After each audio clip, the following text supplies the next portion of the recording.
A word of warning, this podcast explores graphic and disturbing stories and includes some strong language. It therefore may not be suitable for our young listeners or other folks who may find it disturbing. Hello and welcome to True Crime Daily, the podcast covering high-profile and under-the-radar cases from across the country every week. I'm your host, Ana Garcia. We are recording this on Wednesday, March 30th, 2022, but you will be listening to this and seeing it on April Fool's Day. I love that. Our guest today is criminal defense attorney Andy Hale, who joins us from Chicago. Andy specializes in wrongful conviction cases.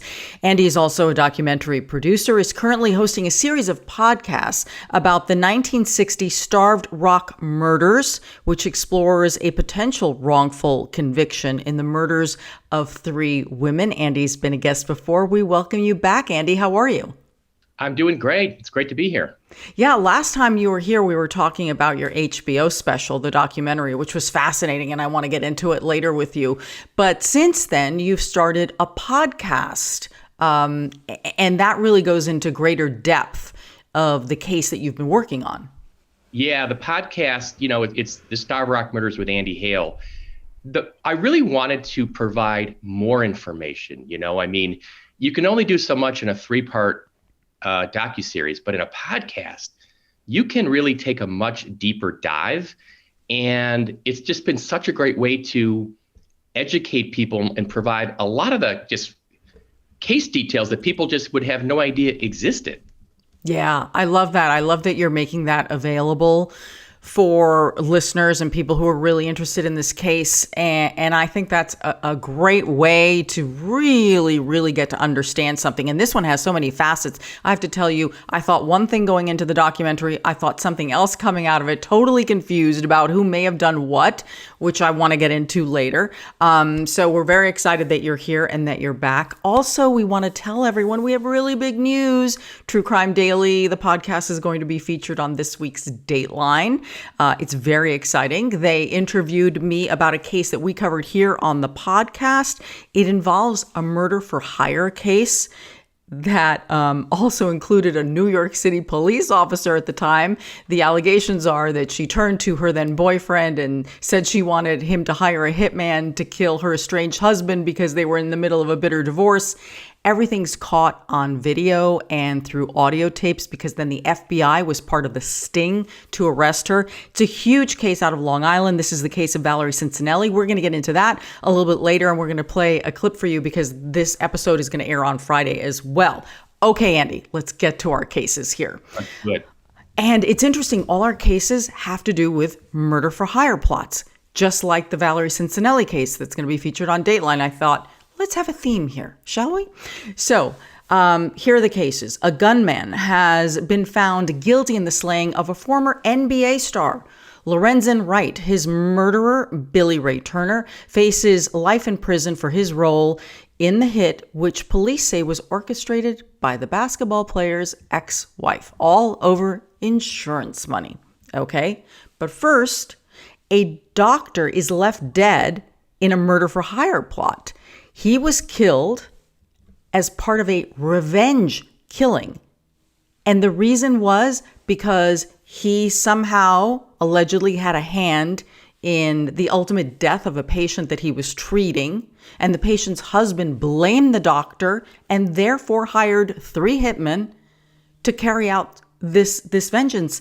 You know what's interesting about this one, Andy, is that generally we're talking about life insurance, right? Or we're talking about love triangles. But this one is about an 83-year-old man who was furious that this man had taken his wife. What do you make of this? Yeah, I think what struck me was his age. And part of me thought he's 83, obviously super upset that he lost his wife, blames it on the doctor. It struck me as somebody who just felt like, I'm going out soon. I'm not going to be here much longer on this earth. I'm going to take out this doctor. I mean, I just can't believe you would do something like that. But his age is what struck me, 83 years old. Exactly. And as we're going to find out when we get into the case, that, he did file a complaint with the medical board against the doctor. The doctor was indeed disciplined for what happened to this woman. It basically all started from an infected toenail. And so he treated her. And then like 2 years later, the infection had spread. She had to have her foot amputated. And then she ultimately died. And that was like the beginning of the end, where her husband decides he's going to carry out true justice because he didn't feel that justice had happened in this case. And what's astonishing is it started from an ingrown, infected toenail. Unbelievable. It starts from that. And then it looks like there's a 2-year period, between the time of his wife. I think that her toes amputated like in 2014. She dies 2016, and the murder's not till 2018. So he's got 2 years of like stewing over this, just obviously obsessed over it, and then hatches this ridiculous plot to kill the doctor. Mm-hmm. Yeah, it was festering. It was, everything was festering at the same time. So this case is out of Lodi, California, which is just south of Sacramento. The convicted murderer here, as we said, is 83 years old. Robert Lee was found guilty of first-degree murder with a special circumstance of murder for financial gain in the killing of Dr. Thomas Schock, the podiatrist who treated his wife, Bonnie Lee. He was disciplined by the California Medical Board, and then he retired from medicine. And prosecutors say that Robert Lee never forgave him for his wife's death. So Dr. Schock was found shot to death in the doorway really, of his home on the evening of August 1st, 2018. And what's going to be very interesting is how police pieced everything back. Next to the doctor's body was one page from the medical complaint that belonged to Bonnie's case. Didn't have her name on it, it had her initials, and there was a fingerprint on this page. Now, that's what I find, no one's been able to answer for me. Was that page left there by accident? Or was that like old school mafia, I leave, the head of a horse, the head of a fish on your bed? I think it's old school mafia. It struck me as being so incredibly dumb. I mean, obviously, it seemed intentional. You didn't need that page. It's not like it was directions to the house or a note about like the person's name and address. I could see that being like accidentally left. It's the first page of the complaint. It's nothing the hired killers would need.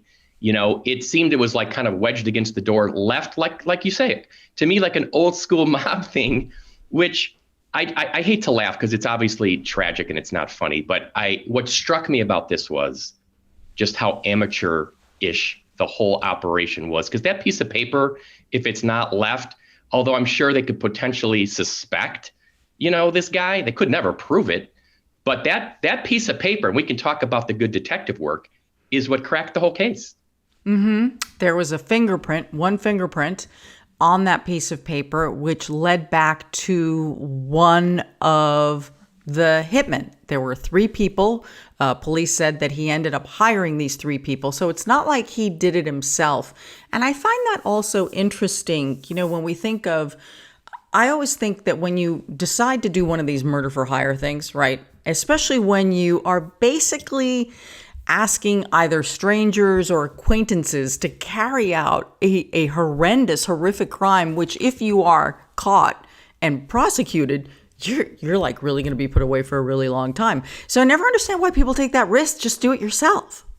You know what? I agree. You got 3 people, okay, that you don't really know. But here, I want to talk about the fingerprint. Yeah. I've had so many cases where it's very hard to get fingerprints off of items. I mean, we always say this in some of our closing arguments. I could take a glass of water, pass it around the jury box, let all 12 people pass it to each other, and you might not get any suitable prints for comparison. You might have smudges and marks, but it's hard to get a suitable print for comparison. So the fact that they got a print on that document, submitted it to the fingerprint database, and then you have to have a hit. So this guy, one of the hitmen, was already in the database to match it up, I thought was incredible detective work. And that's rare, And another thing I wanted to give a shout out to the detective for, he saw that medical complaint. He figured out, he went online, And you can see this in the probable cause affidavit for the search warrant. He figured out that this guy, had accessed that document recently online. And what they found then was, he had basically gone online to print it out. And then when they go to his house for the search warrant, they found page 1 left at the doctor's, when he got murdered there. And the rest of the pages are in his house. So it's like, they could connect. It's like the pieces of the puzzle. They had one piece at the crime scene and the other piece is at his house. I mean, I thought it was really, really good detective work. Yeah, absolutely. Absolutely. And when the police interviewed the widower, right, Bonnie's husband, he said clearly, according to the cops, "Oh, I hated him. I'm glad he's dead. But I didn't do it." And frankly, when people say stuff like that, lots of people can be hated, and it isn't necessarily motive, right? But no one else would have had the level of motive that Bonnie's husband did.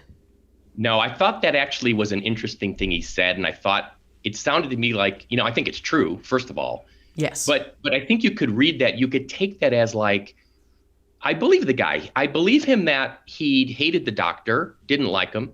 And I believe him that he didn't do it. You know what I mean? So I think it was also a clever thing to say, intentionally said, hoping that not only do they believe you're mad, but they believe your denial, right?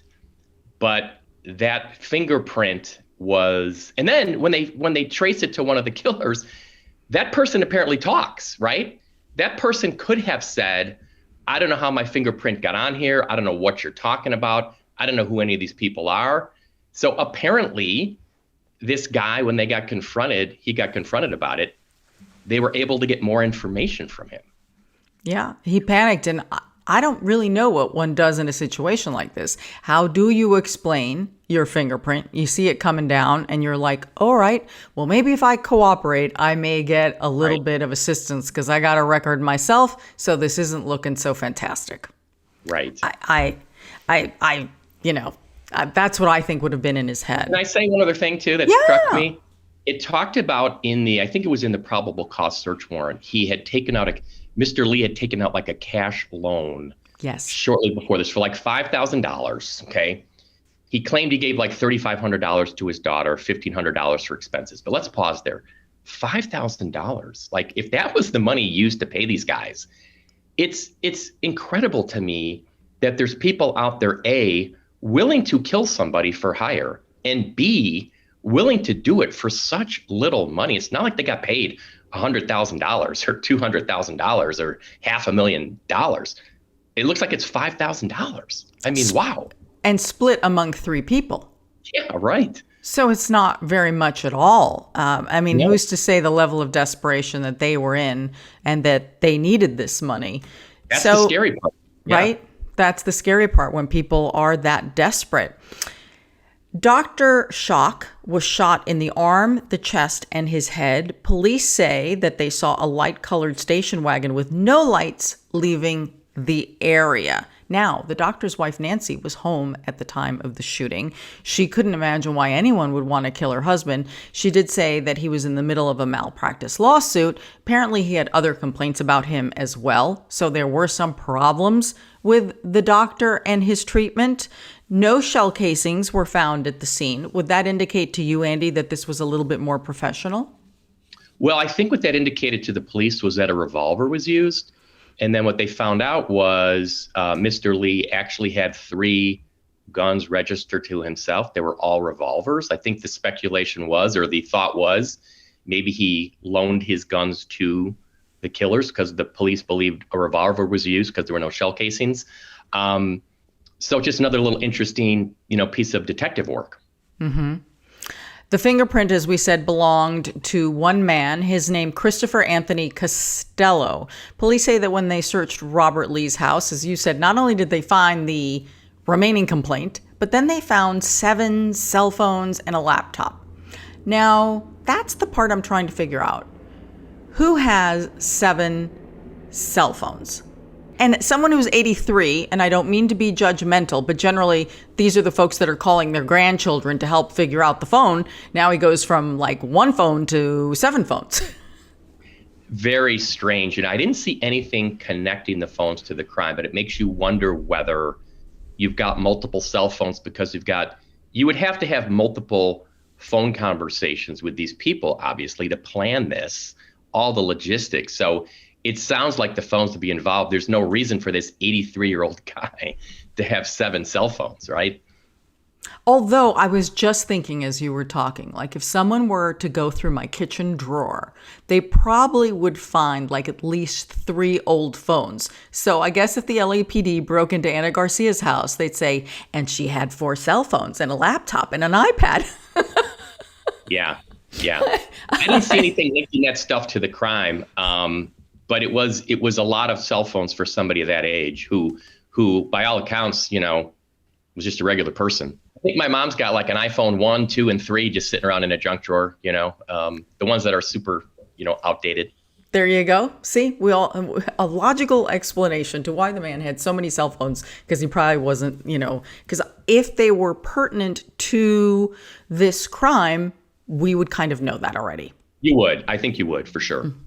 So as we said, that print led to Christopher Costello. He gets arrested. Then Raymond Jaquette and Mallory Stewart, they all get arrested. And then Robert Lee, the widower, also gets arrested. Prosecutors say that Raymond Jaquette was the getaway driver. He was convicted of second-degree murder in July of 2019 and sentenced in December of that year. Christopher Costello, this is the man with the fingerprint, was found guilty of first-degree murder with special circumstances for his role in the crime, and Mallory Stewart pleaded guilty earlier this year to first-degree murder with a weapons enhancement for firing the weapon that killed Dr. Schock. So Mallory Stewart, according to prosecutors, is the man who pulled the trigger. Now, what about Robert Lee? Well, Robert Lee, who's 83, is going to be sentenced in May. And even if he doesn't get life, pretty much whatever he gets will be the equivalent to life. Yeah, he's going to die in prison. He is. And I don't know, but there's a part of me that thinks he doesn't have a problem with that. No, like I said earlier, it struck me as being somebody who's 83 who thinks, I don't have much time left here. I'm so bitter and angry and obsessed over this. I'm going to take out this doctor. And I don't think it just struck me as somebody who didn't care. That's what I think. Yeah. Moving on to our next case. This involves the killing of a former NBA player. Billy Ray Turner has just been convicted in this case, and he is one of 3 people implicated. 34-year-old NBA star Lorenzen Wright's decomposing body was found in a swampy field outside of his native Memphis back in 2010. That's how long we've been working on this case as far as details. Things went cold for a long time. It was just so complicated. Now, everything was cold until someone who was in prison on another case decides to come forward with details. And Andy, I always find those things interesting because sometimes, it's not information which, let's say, the court will ever agree is correct. They'll feel like, this is just like some person trying to get off on something. And then sometimes the information is truly credible. And in this case, it was. How do you figure that out, as you're going through it? Yeah, you see this a lot. Like what you'll hear the term is like jailhouse snitch, right? Yeah. You'll get some information. A lot of times the information, sounds really credible. Other times it sounds really shaky. And, and obviously anytime somebody in prison is providing information to help them get a reduced sentence, to help them get out of prison earlier, obviously you have to question the motive of that person and the credibility of the information. But like you said here, it was matched up. It was matched up. It was incredible. Yeah, I mean, he basically he said to police, I can tell you where the murder weapon is. And that's exactly where they found it. Stunning. I mean, the murder took place right in the Memphis area, like in a secluded field. The gun is recovered in some lake in Mississippi that he takes them there. divers go in and they find the gun. And so what's funny is I was reading about the trial. The defense attorney was trying to argue that, this guy is not credible. It's all lies, this and that. Well, you know what? When they found the gun in the bottom of the lake in Mississippi, it's game over. That is the most credible information you could possibly find is I'm going to lead you to the murder weapon in a place nobody would have ever found it. Mm-hmm. And that cracks the case that had been cold for years and also led to the arrest of 2 other accomplices. And one of them turns out to be the NBA star's ex-wife, who he had just recently divorced. Now, this murder for hire plot does include an insurance policy, but this one is a little unusual. And I want to ask you about this because we're going to talk about it in a second. Let's give everybody a few more details and then we'll get into why I find this insurance policy one of the most interesting that I've seen in a while. So for years it was cold. This Jamie Martin, who was convicted of serving time, is the one who came forward and made it possible for everyone else to be convicted, including Billy Ray Turner, who has just recently been convicted on this. So turns out that the NBA star was executed in a murder for hire plot that was orchestrated by Wright's ex-wife, Shara. She enlisted the help of Billy Ray Turner, man just convicted, who was kind of like a handyman, deacon, and maybe even lover. And then she met him through church.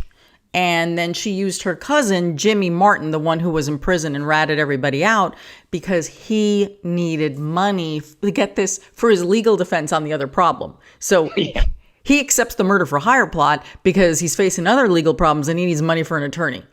Well, I think he's already in prison relating to the murder of his girlfriend. Yes, exactly. But at the time of Lorenzen's murder, he was facing the case and he needed money for his legal defense. So you commit another crime. It's like a Ponzi scheme, but it's a criminal Ponzi scheme, right? Right. All right. So now the motive was supposedly to collect a $1 million life insurance policy. But remember that Lorenzen was already divorced from his wife, Shara, and they had 6 kids.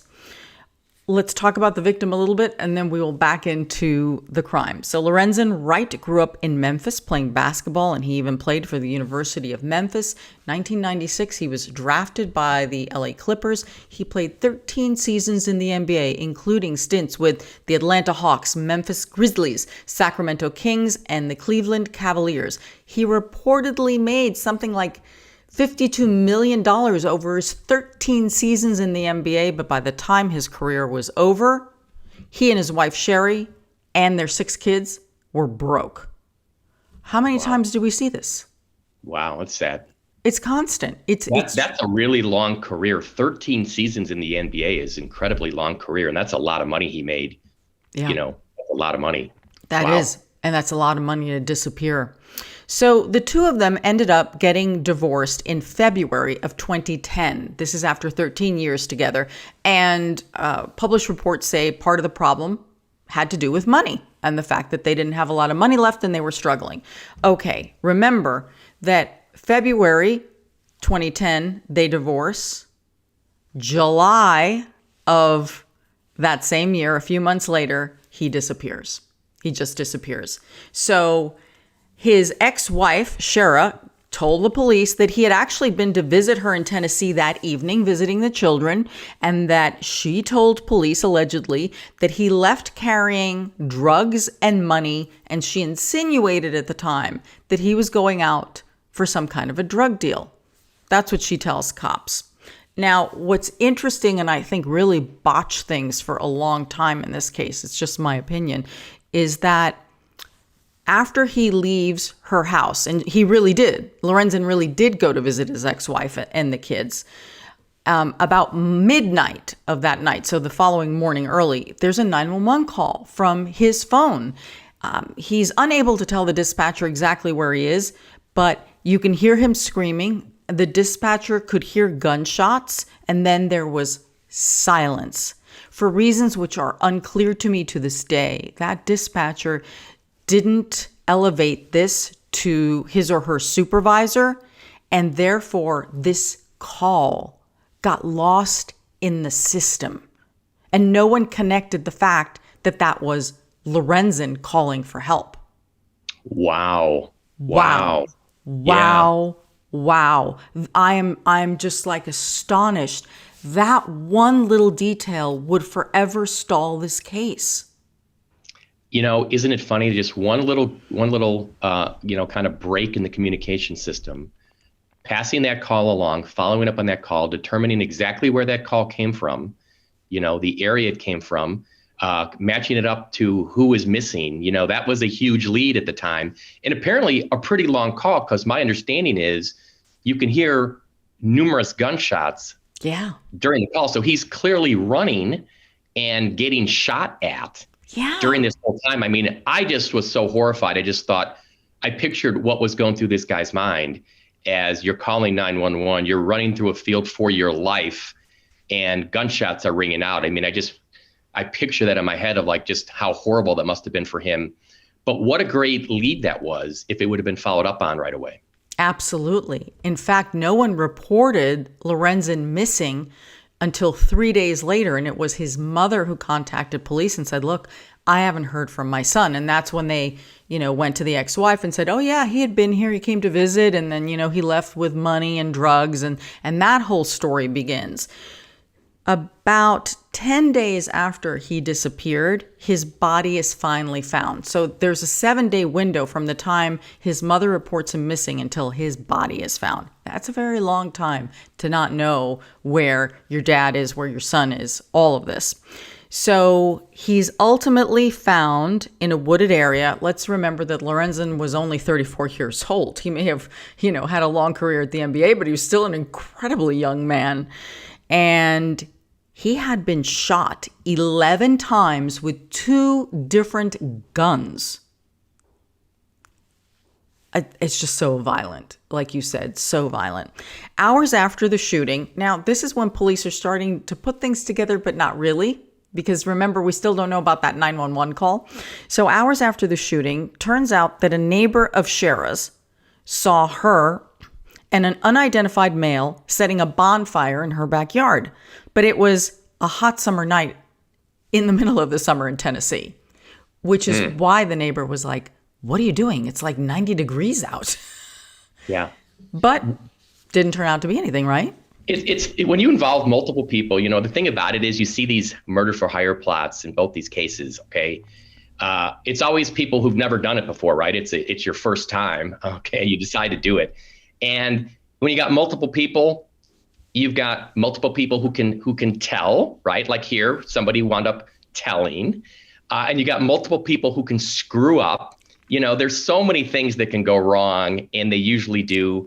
They leave behind clues, they botch something, and so in this one too, I mean, you see that as well. I mean, you can't always trust people, right? You never know. No, of course not. And I guess one could say, well, you should leave it to the professionals, but finding a professional hitman or woman is a lot more complicated and is going to cost you a heck of a lot more money for that professionalism, right?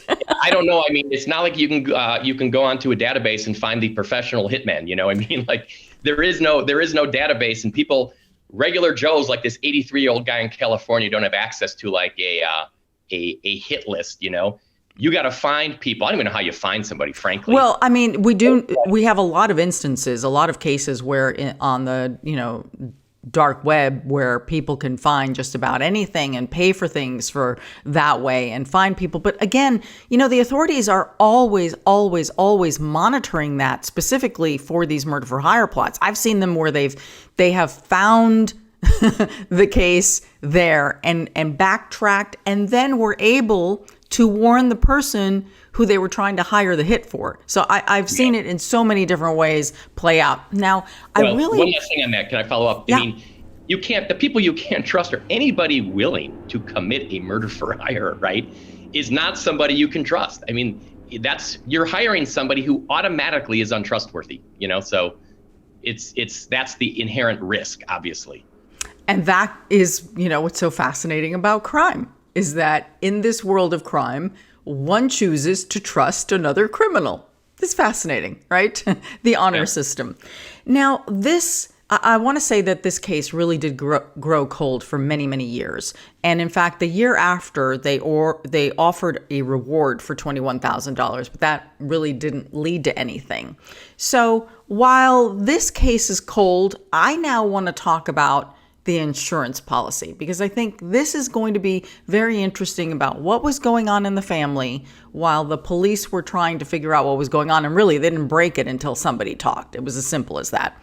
So police were always curious about the $1 million insurance policy. Remember, they were divorced at the time. And this one was driving me crazy as I was researching this, because I'm like, how the heck could she collect on an insurance policy? If they were divorced, they would have taken care of this already. As part of the condition of divorce, the wife insisted that Lorenzen take out a $1 million life insurance policy, she said, to take care of the kids. Isn't that? I've never heard of that. As a condition of divorce, you must take out a $1 million policy. I've never heard of that either. That's really intriguing. It's not like she insisted on some money, like, let's set up a trust. Let's put money in the bank, set up a trust. When the kids get older, they can access the money. A life insurance policy to take care of the kids. Ding, ding, ding, ding, ding, ding, ding is what I was like, oh my goodness, that's the most fascinating thing I've heard yet. Now, Shara, to be absolutely clear here, the ex-wife, was not the beneficiary. The 6 children were, but she was the administrator. So these are minors. Police say that within 1 month of getting the $1 million in insurance, it was all gone except for maybe $5. Oh my gosh. Is that incredible? Gone.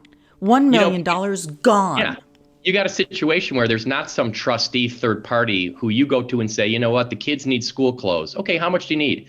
Oh, I need $500. Okay.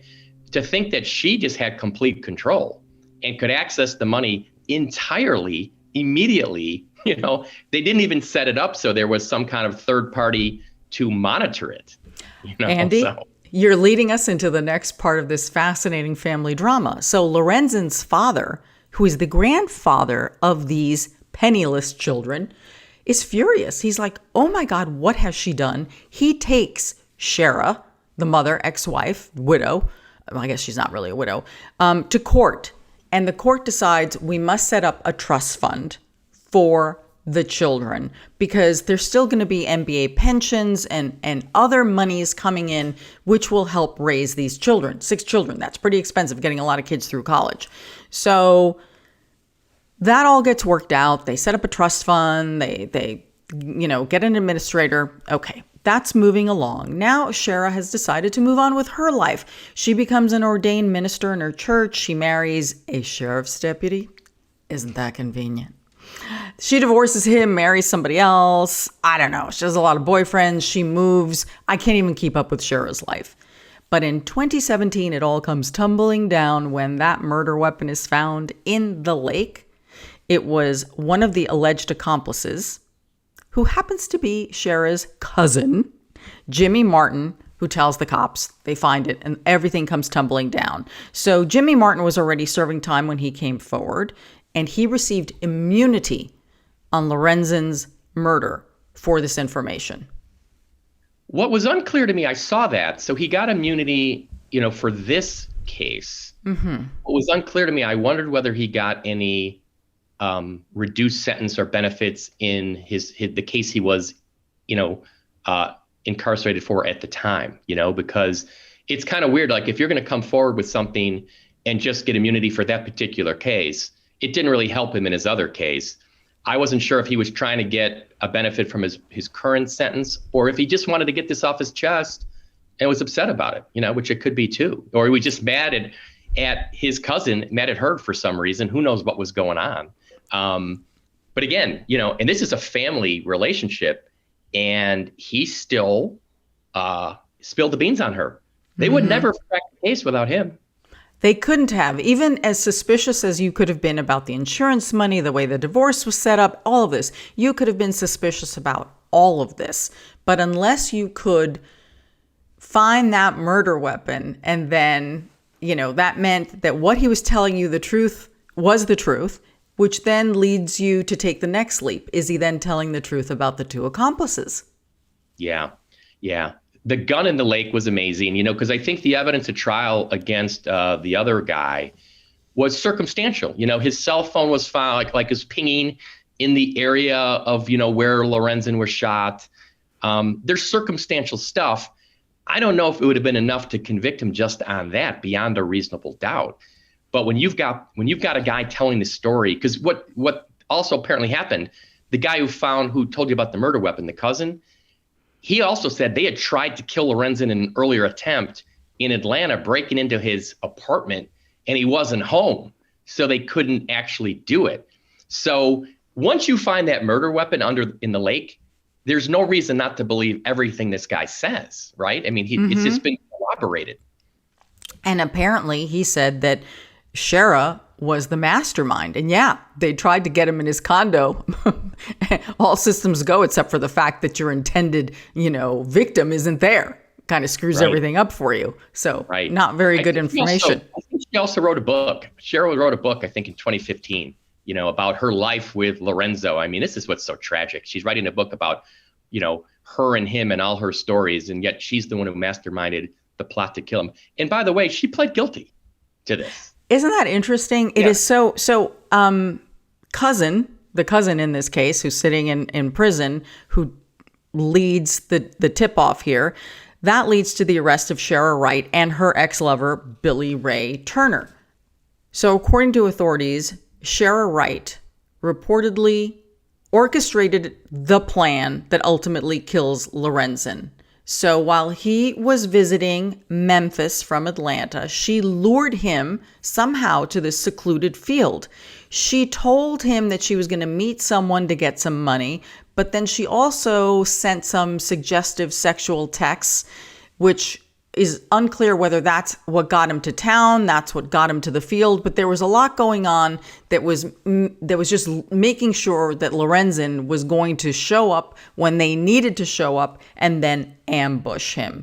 And that is where he was chased and killed in the field. So cousin Jimmy Martin denies, he's the one who ratted everybody out. He denies that he was in the shooting. Does that make any sense? He denies that he did the shooting.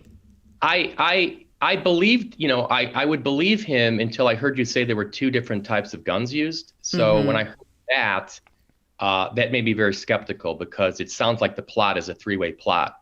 The cousin, the ex-wife, and the kind of romantic interest. So, and he's also the guy who's involved in the prior attempt to kill Lorenzen. So if there's two weapons, there's two shooters, and he sounds like the second guy. The only reason I pause is because he led you to the murder weapon, but maybe he just doesn't want anybody to know he was involved. Maybe he's too embarrassed about that, doesn't want family to know. But the fact there's two weapons, to me, makes me think he was there. I mean, just in my gut. He admits to disposing of the murder weapon, but he does not admit to killing Lorenzen. Well, so let's get back to all these, where everybody stands as far as convictions go. So the jury deliberated for about 2 hours before they reached the guilty verdict for Billy Ray Turner, found guilty of first-degree murder, attempted murder, and conspiracy. Now, let's go back to Shara. Back in 2019, when she gets arrested, she enters into a plea deal. She ends up pleading guilty to facilitation of a murder and was sentenced to 30 years in prison. She will be eligible for release in 9 years. I saw that. I was like, oh my God, 9 years? I can't believe she's eligible so quickly. Holy Exactly. cow. Well, she got a good deal. Yeah, I mean, that's why she must have had a good lawyer, because that's why she pled guilty. I mean, she got that kind of deal. If you go to trial and you get sentenced, that judge is going to hammer her, because she, of all the people, this makes it sound like she's the least culpable. No, you're the most culpable. You plotted the whole thing, You got somebody to pull the trigger, but it was your idea. He only got killed because of you. So if anybody should get life, it's you. I know. Yeah, I know. It's shocking. Yeah. 9 years. Geez. Now, that doesn't mean she'll get it, but the fact she's eligible for it. Correct. Because that would have been worked into the deal. Exactly. Yeah, that's really short. Yeah. Very, very surprising. But nonetheless, it took a long time to get justice in this case. Can't say it's perfect justice, but there's some justice in this case. Well, and especially I'm so glad because this was kind of like, because Lorenzen was the hometown star, played high school, college basketball in Memphis, was like, so well known and loved in Memphis. His killing was such a shocker. I'm just so glad it was solved, and there's justice now for, the family, and everybody now can kind of put it to bed. Yeah, but now you have 6 children who are truly orphaned. Mom is in prison and dad is dead. Yeah. No, but my point is, at least we now know what happened, right? Yes, of course, and these kids aren't going to grow up with this false notion that, like, she had nothing to do with it. They now know what happened. It's horrible.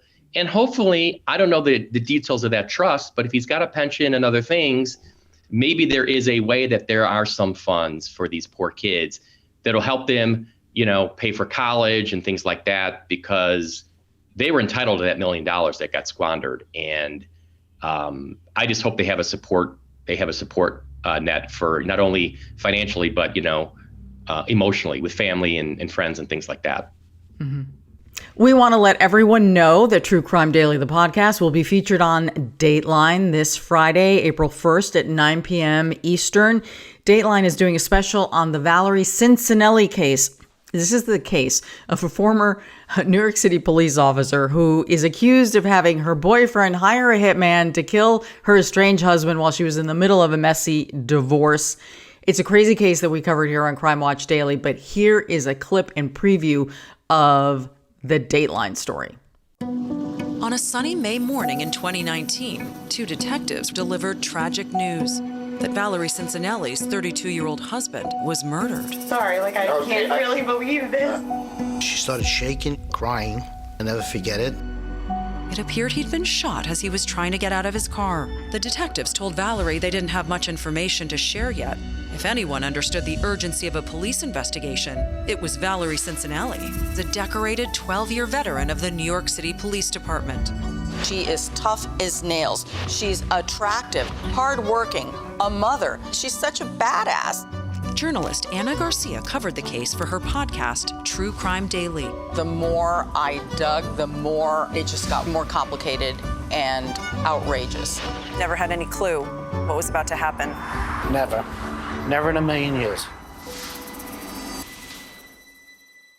What's fascinating about this case, Andy, is that the boyfriend, right, who was supposed to facilitate the hit, ends up being picked up on another charge on something while he's in this relationship with the New York City cop. And to get himself off, this is really what I think happened, to get the charges off his back, he says, "Oh, have I got something for you? I can hand you a New York City police officer who's trying to kill her husband." And the FBI is like, "Huh? What?" And so he had recording devices. He recorded all his conversations with her. In fact, the FBI then goes to the estranged husband and says, "Your wife is trying to kill you." That man is like, "Oh my God." And the FBI says to him, "Will you help us set up your murder?" So, oh my God. Oh yeah, it's unbelievable. I'd be like, no, I don't want to be around her. Right? So here's what they do. The FBI stages photographs to make it look like the man, the husband, is killed in his car, slumped over. They have pictures of everything. And so what they do is, and the FBI is in on this sting, is to get Valerie Cincinnelli. They go to her house, local police on Long Island, go to her house, and they show her the photos and say, "We're so sorry to tell you, but your husband has been murdered." And so she cries. They have the body cams going. And this is all part of the FBI sting. It's an incredible case. Wow. It goes back to the truth is stranger than fiction. Mm-hmm. It is. And she's such an interesting person because she comes from a family of cops. Her brother was in the FBI, was a specialist in financial crimes. After she gets arrested, he ends up killing himself. He does it while he's in Texas with his FBI colleagues in a bar. I mean, it's just horrendous. And so there are allegations like she ends up getting a deal and it goes from murder for hire to tampering with evidence is what she ends up pleading to and could be getting out soon. And Here's the interesting part about her. Her family says they believe it was the boyfriend who manipulated her, and that he kind of made it up, and that he was never going to go through with it, and that she never really was going to go through with it. Yeah, I'm skeptical of that. I'm not buying that. Yeah. That's what that's what's so fascinating. So I can't wait to see what Dateline does with this. So the other big case we're going to talk about is the Starved Rock murders, in which you have been representing the man who was convicted of these 3 murders back in 1960. You have said on this program, you said in the HBO documentary, that you believe that he may not be the killer, and you've been working really hard to get DNA evidence. I don't know what's your update on this one, Andy, through the podcast? Yeah, so I represent Chester Weger, who got convicted in 1961 of the brutal bludgeoning of 3 women in the Starved Rock State Park. He served over 60 years in prison, got out on parole recently. I've been representing him for the last, several years. I believe he's innocent. And we were able to find physical evidence to test. It is being tested as we speak. I should get the results probably by the end of April, maybe early May. And that will hopefully, we'll see where we go. I'm hoping it all comes back, in a way that we can push forward to prove our case of innocence. But in the meantime, there's so much to this case that I thought it would be a good idea to do a podcast, which I'd never done before.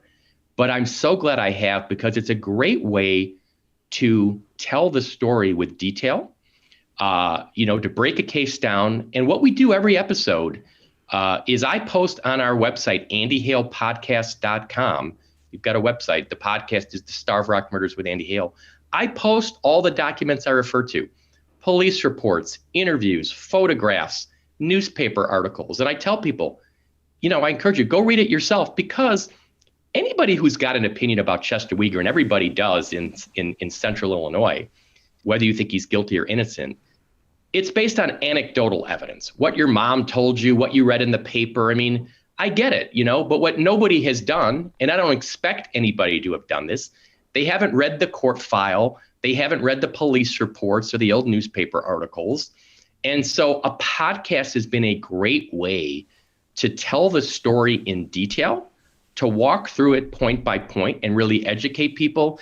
And I've had so many people reach out and be like, wow, we didn't know about that. We didn't know about that suspect. We didn't know that the murder weapon got ruled out within days of the murder, all kinds of things. So it's really been a great way, and I'm going to do it again in some other cases, I think, where I'm trying to help people prove their innocence. Have a podcast where you can just share information and start a discussion in a very kind of informative and forensic way. It's interesting. After you were on and the HBO documentary was just being released, I sat down and I watched the documentary, and it was interesting because then I interacted with a bunch of our regular listeners and viewers who like to comment on YouTube about it and this case. So as I'm watching the documentary, I'm thinking, and I just had you on the program, so I'm like, okay, so Andy's so convinced that, that the man convicted is actually innocent. And I'm watching the presentation of this documentary. And then at the very end, I have to tell you, Andy, I then started thinking, I'm not so sure. I'm not so sure. I'm not surprised you had that reaction, because I think if you watch the HBO documentary, which I didn't make, I'm not the director, I'm just in it. Mm-hmm. I don't control what goes in that 3-part series. I'm thrilled there was something on HBO. It brought a lot of attention to the case. I thought it was really well done. But in 3 hours, you can't tell a story. I'm going to have probably at least 10 podcast episodes, all right? I mean, I could have 20 more. So there's so much. And in a show like HBO, you're not going to dive into like super duper details. You're telling a story visually, right?